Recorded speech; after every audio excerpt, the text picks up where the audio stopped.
And here it starts. Islam burst out of the Arabian Peninsula and immediately starts attacking the Middle East.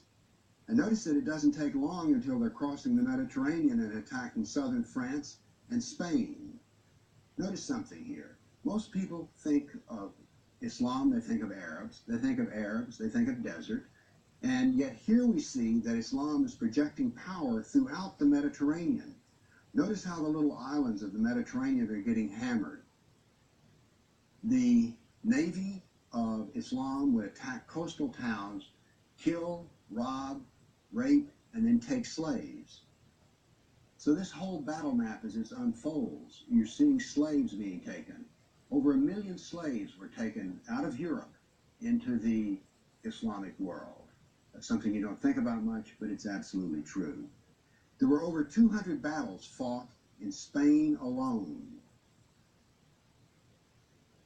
And we also see, however, on the east coast in Turkey, that Islam is trying to break into Europe.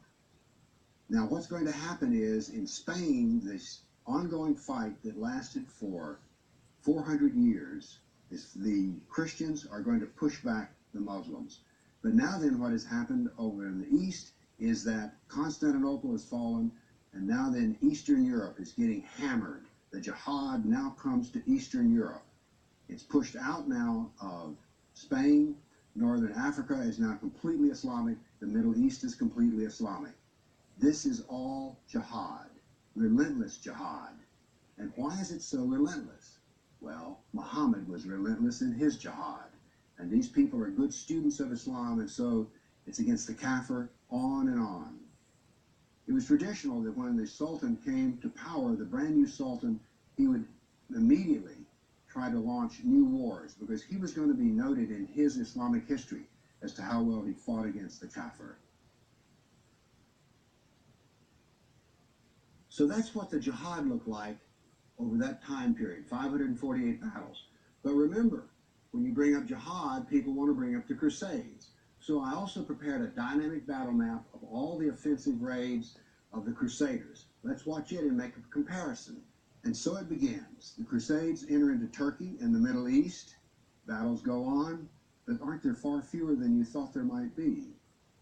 And here we go. The last battles are fought, and that is the end of the Crusades. So now then we can talk about some facts. Yes, there were Crusades, but notice they ended centuries ago, and jihad is being practiced today. Jihad has been with us for 1,400 years. There is no comparison between jihad and the Crusades, certainly not a moral comparison. And when you're looking at the Crusades, remember, in one sense, all of the Crusades were defensive wars. Why? As we saw in the first jihad map, it was Islam that came out of Arabia and conquered the Middle East, a Christian Middle East. And so the Crusaders were trying to free their Christian brothers and sisters from jihad. So there's no moral comparison at all. The motivation of the Crusaders was to free Christians. The purpose of jihad is to enslave the kafir.